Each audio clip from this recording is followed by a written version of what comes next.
নমস্কাৰ সকলোকে স্বাগতম জনাইছোঁ চেনেলটোৰ নতুন এটা ভিডিঅ'লৈ। এই ভিডিঅ'টোত আমি আলোচনা কৰিম লাষ্ট 8 মান্থৰ কাৰেণ্ট এফেয়াৰ্ছৰ টপ 50 MCQ। তো ভিডিঅ'টো অতি গুৰুত্বপূৰ্ণ সহকাৰে চাব। তো বলক ভিডিঅ'টো আৰম্ভ কৰোঁ। প্ৰথম প্ৰশ্নটো হৈছে which is the first multinational exercise of Indian air force? ভাৰতীয় বায়ুসেনাৰ প্ৰথম আন্তঃৰাষ্ট্ৰীয় অনুশীলনৰ নাম কি আছিল? এৰ শুদ্ধ উত্তৰটো হ'ব অপশ্যন বি তৰং শক্তি 2024। ভাৰতীয় বায়ুসেনাৰ প্ৰথম আন্তঃৰাষ্ট্ৰীয় অনুশীলনৰ নাম আছিল তৰং শক্তি 2024। নেক্সট প্ৰশ্ন which city top the global liveability index 2024? বিশ্ব জীৱন ক্ষমতা সূচাংক 2024ত কোন চহৰে শীৰ্ষস্থান দখল কৰিছে? এৰ শুদ্ধ উত্তৰটো হ'ব অপশ্যন বি ভিয়েনা। নেক্সট প্ৰশ্ন Where was the Indian Folk and Tribal Art Exhibition Hunar hosted? ভাৰতীয় লোক আৰু জনজাতীয় কলা প্ৰদৰ্শনী হুনৰ ক'ত অনুষ্ঠিত হৈছিল? ইয়াৰ শুদ্ধ উত্তৰটো হ'ব অপশ্যন বি ডুবাই। ডুবাইত ভাৰতীয় লোক আৰু জনজাতীয় কলা প্ৰদৰ্শনী হুনৰ অনুষ্ঠিত হৈছিল। নেক্সট প্ৰশ্নটো হৈছে in 2024 which state launch the মুখ্যমন্ত্ৰী माझी लड़की बहन योजना? 2024 চনত কোন ৰাজ্যই মুখ্যমন্ত্ৰী माझी लड़की बहन योजना আৰম্ভ কৰিছিল? ইয়াৰে শুদ্ধ উত্তৰটো হ'ব অপশ্যন বি মহাৰাষ্ট্ৰ। মুখ্যমন্ত্ৰী माझी लड़की बहन योजना মহাৰাষ্ট্ৰই আৰম্ভ কৰিছে। নেক্সট প্ৰশ্ন Where was the National Hindi Science Conference 2024 held? ৰাষ্ট্ৰীয় হিন্দী বিজ্ঞান সন্মিলন 2024 ক'ত অনুষ্ঠিত হৈছিল? ইয়াৰে শুদ্ধ উত্তৰটো হ'ব অপশ্যন চি ভোপাল। ৰাষ্ট্ৰীয় হিন্দী বিজ্ঞান সন্মিলন 30 জুলাইৰ পৰা 31 জুলাইলৈ মধ্যপ্ৰদেশৰ ভোপালত অনুষ্ঠিত হৈছিল। নেক্সট প্ৰশ্ন who recently wrote the book call of the Gir? Call of the Gir শীৰ্ষক কিতাপখন কোনে লিখিছে? ইয়াৰে শুদ্ধ উত্তৰটো হ'ব অপশ্যন বি পৰিমল নাথৱানী। অৰ্থাৎ কল অফ দ্য গিৰ শীৰ্ষক কিতাপখন লিখিছে পৰিমল নাথৱানীয়ে। 8 নম্বৰ প্ৰশ্নটো হৈছে who became the new director of CSIR again for 2 years? কোনে পুনৰ 2 বছৰৰ বাবে CSIRৰ নতুন অধ্যক্ষ পদ গ্ৰহণ কৰিছে? ইয়াৰে শুদ্ধ উত্তৰটো হ'ব অপশ্যন ডি নালাথাম্বি কলাইছেল্ভি। CSIRৰ ফুল ফৰ্মটো হৈছে council of scientific and industrial research. 9 number প্ৰশ্নটো হৈছে Kerala Festival 2024 is celebrated in which state? 2024 চনৰ হৰেলা উৎসৱ কোন ৰাজ্যত অনুষ্ঠিত হৈছিল? ইয়াৰে শুদ্ধ উত্তৰটো হ'ব option A Uttarakhand. Kerala Festival 2024 is celebrated in Uttarakhand. 10 number প্ৰশ্নটো হৈছে Recently which football club won the Durand Cup 2024? শেহতীয়াকৈ কোনটো ফুটবল ক্লাবে 2024ৰ ডুৰাণ্ড কাপ জয়লাভ কৰে? ইয়াৰে শুদ্ধ উত্তৰটো হ'ব option A north east united FC। North east united FCয়ে মোহন বাগানক পৰাস্ত কৰি 2024ত চেম্পিয়নছৰ খিতাপ দখল কৰে। 11 নম্বৰ প্ৰশ্নটো হৈছে who got the world space exploration award 2024? 2024 চনৰ বিশ্ব মহাকাশ অন্বেষণ বঁটা কোনে লাভ কৰিছে? ইয়াৰে শুদ্ধ উত্তৰটো হয় option B Chandrayaan 3 mission team. অৰ্থাৎ ৱৰ্ল্ড স্পেচ এক্সপ্লৰেশ্যন এৱাৰ্ডটো চন্দ্ৰযান 3 মিছনৰ দলটোৱে লাভ কৰিছে। নেক্সট প্ৰশ্ন in July 2024 the iconic Durbar hall and Ashoka hall of Rashtrapati Bhavan have been renamed as?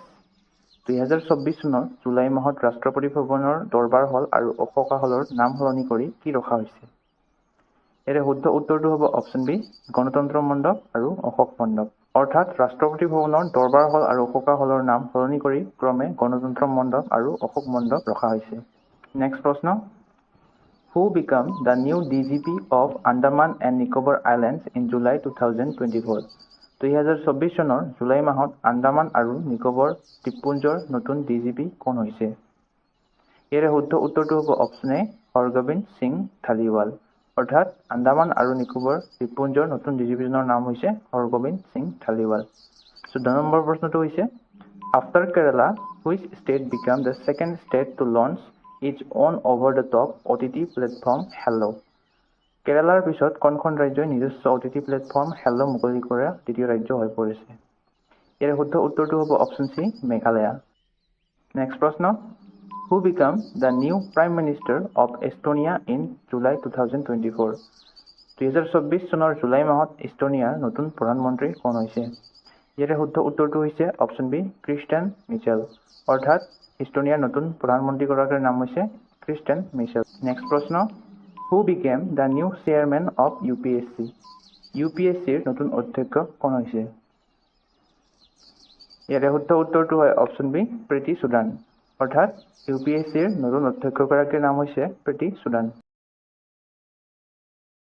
Next প্ৰশ্ন, in July 2024 who became the governor of Assam? 2024 চনৰ জুলাই মাহত অসমৰ নতুন ৰাজ্যপাল কোন হৈছে? ইয়াৰে শুদ্ধ উত্তৰটো হৈছে অপশ্যন চি লক্ষ্মণ প্ৰসাদ আচাৰ্য। অৰ্থাৎ অসমৰ নতুন ৰাজ্যপালগৰাকীৰ নাম হৈছে লক্ষ্মণ প্ৰসাদ আচাৰ্য।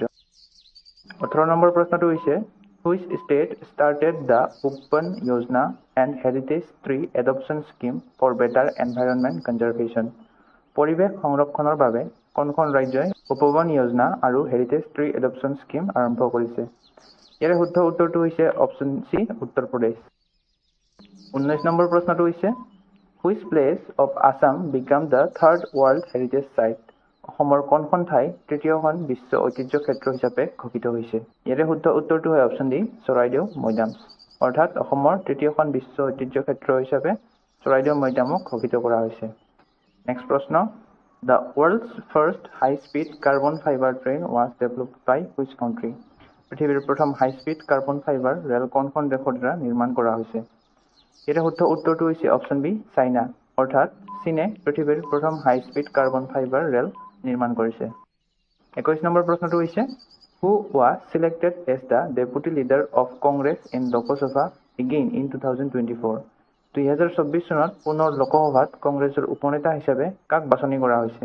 ইয়াৰে শুদ্ধ উত্তৰটো হৈছে option B Gaurav Gogoi.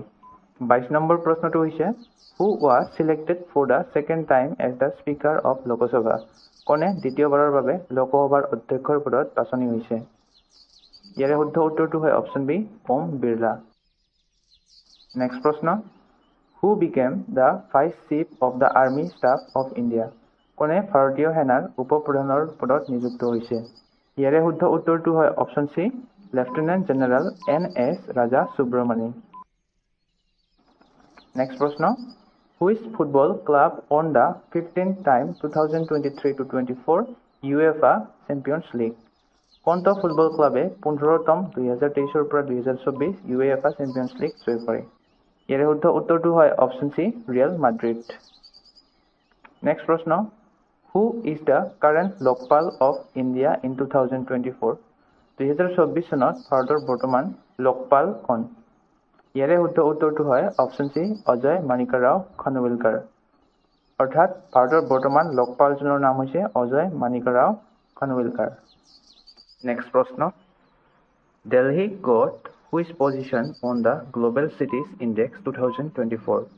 Global cities index 2024ত দিল্লীয়ে কোনটো স্থান পাইছে? ইয়াৰে শুদ্ধ উত্তৰটো হ'ব অপশ্যন চি 350।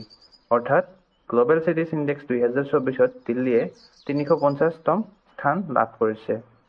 27 নম্বৰ প্ৰশ্নটো হৈছে who became the new vice chief of Indian navy in 2024? 2024 চনত ভাৰতীয় নৌসেনাৰ নতুন উপ-প্ৰধান কোন হৈছে?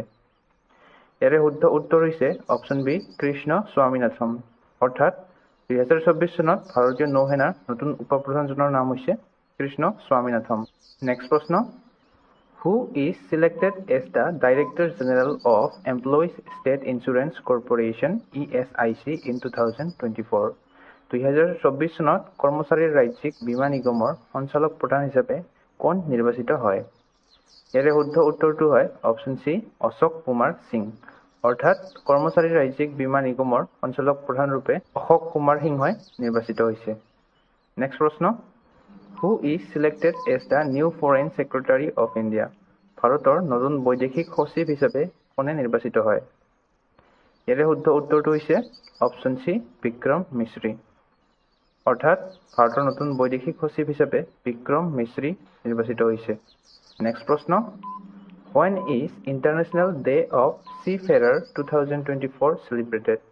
আন্তঃৰাষ্ট্ৰীয় নাবিক দিৱস 2024 কেতিয়া পালন কৰা হয়?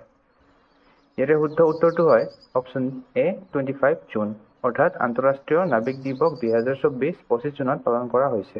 নেক্সট প্ৰশ্ন, হুইচ ষ্টেট লঞ্চ দ্য মুখ্যমন্ত্ৰী বাল পৌষ্টিক আহাৰ যোজনা to provide nutritious food to school children in August 2024?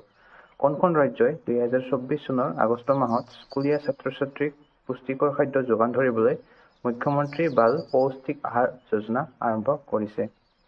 ইয়াৰে শুদ্ধ উত্তৰটো হয় option B Himachal Pradesh. Next প্ৰশ্ন, the venue of 9th ICC Women's T20 World Cup 2024 has been shifted from Bangladesh to which country? নৱম ICC মহিলা T20 বিশ্বকাপ 2024 স্থান বাংলাদেশৰ পৰা কোনখন দেশলৈ স্থানান্তৰ কৰা হৈছে? ইয়াৰে শুদ্ধ উত্তৰটো হয় অপশ্যন এ UAE। নেক্সট প্ৰশ্ন, who has been appointed as the chairman of Public Accounts Committee PAC in August 2024? 2024 চনৰ আগষ্ট মাহত পাব্লিক একাউণ্টছ কমিটিৰ অধ্যক্ষ হিচাপে কাক নিযুক্তি দিয়া হৈছে? ইয়াৰ শুদ্ধ উত্তৰটো হৈছে অপশ্যন বি KC বেণুগোপাল, অৰ্থাৎ পাব্লিক একাউণ্টছ কমিটিৰ অধ্যক্ষ হিচাপে KC বেণুগোপালক নিযুক্তি দিয়া হৈছে। নেক্সট প্ৰশ্ন, when is World Mosquito Day 2024 observed? বিশ্ব মহ দিৱস 2024 কেতিয়া পালন কৰা হয়? ইয়াৰ শুদ্ধ উত্তৰটো হৈছে অপশ্যন চি 20 আগষ্ট, অৰ্থাৎ 20 আগষ্ট তাৰিখে বিশ্ব মহ দিৱস পালন কৰা হৈছে। বিশ্ব মহ দিৱস 2024ৰ থিমটো আছিল accelerating the fight against malaria for a more equitable world. Next প্ৰশ্ন, where was the India-Japan third 2+2 ministerial dialogue held in August 2024? 2024 চনৰ আগষ্ট মাহত ভাৰত আৰু জাপানৰ তৃতীয় 2+2 মন্ত্ৰী স্তৰৰ সংবাদ ক'ত অনুষ্ঠিত হৈছিল? ইয়াৰে শুদ্ধ উত্তৰটো হয় option B New Delhi. Next প্ৰশ্নটো হৈছে, what is the rank of India's passport on the Global Passport Index 2024? 2024 চনৰ বিশ্ব পাছপোৰ্ট সূচাংকত ভাৰতৰ পাছপোৰ্টৰ ৰেংক কিমান? ইয়াৰে শুদ্ধ উত্তৰটো হয় অপশ্যন চি 82, অৰ্থাৎ 2024 চনৰ বিশ্ব পাছপোৰ্ট সূচাংকত ভাৰতৰ পাছপোৰ্টৰ ৰেংক হৈছে 82তম। নেক্সট প্ৰশ্ন, which country will host the 28th edition of Malabar Exercise with Quid Allies in the year 2024? 2024 চনত কোনখন দেশত কুইডৰ মিত্ৰ দেশসমূহৰ সৈতে 28 সংখ্যক সংস্কৰণৰ মালাবাৰ এক্সাৰচাইজ অনুষ্ঠিত হ'ব? ইয়াৰে শুদ্ধ উত্তৰটো হৈছে অপশ্যন চি ভাৰত। কুইডৰ ফুল ফৰ্মটো হৈছে কোৱাড্ৰিলেটাৰেল চিকিউৰিটি ডায়ালগ। নেক্সট প্ৰশ্ন, who were the flag bearers from India for the opening ceremony of Paris Olympic 2024? Paris Olympic 2024ৰ উদ্বোধনী অনুষ্ঠানৰ ভাৰতীয় পতাকা বাহক কোন আছিল? ইয়াৰ শুদ্ধ উত্তৰটো হৈছে option B PV Sindhu and Sharath Kamal Achanta, অৰ্থাৎ পেৰিছ অলিম্পিক 2024ৰ উদ্বোধনী অনুষ্ঠানৰ ভাৰতীয় পতাকা বাহক আছিল PV সিন্ধু আৰু শৰৎ কমল আচন্ত। নেক্সট প্ৰশ্নটো হৈছে, which country has honored PM Narendra Modi with the Guard of Honor in July 2024? কোন দেশৰ দ্বাৰা 2024 চনৰ জুলাই মাহত প্ৰধানমন্ত্ৰী নৰেন্দ্ৰ মোদীক গাৰ্ড অফ অনাৰ প্ৰদান কৰা হৈছিল? ইয়াৰে শুদ্ধ উত্তৰটো হয় অপশ্যন ডি ৰাছিয়া। নেক্সট প্ৰশ্নটো হৈছে, who is appointed as the new Director General of Assam Rifles? Assam ৰাইফলছৰ নতুন সঞ্চালক প্ৰধান হিচাপে কাক নিযুক্তি দিয়া হৈছে? ইয়াৰে শুদ্ধ উত্তৰটো হয় অপশ্যন বি বিকাশ লাখেৰা, অৰ্থাৎ বিকাশ লাখেৰাক অসম ৰাইফলছৰ নতুন সঞ্চালক প্ৰধান হিচাপে নিযুক্তি দিয়া হৈছে। ভিডিঅ'টো ইমানেই। ভিডিঅ'টো যদি চাই ভাল লাগে লাইক, শ্বেয়াৰ আৰু ছাবস্ক্ৰাইব কৰিবলৈ নাপাহৰিব। ধন্যবাদ।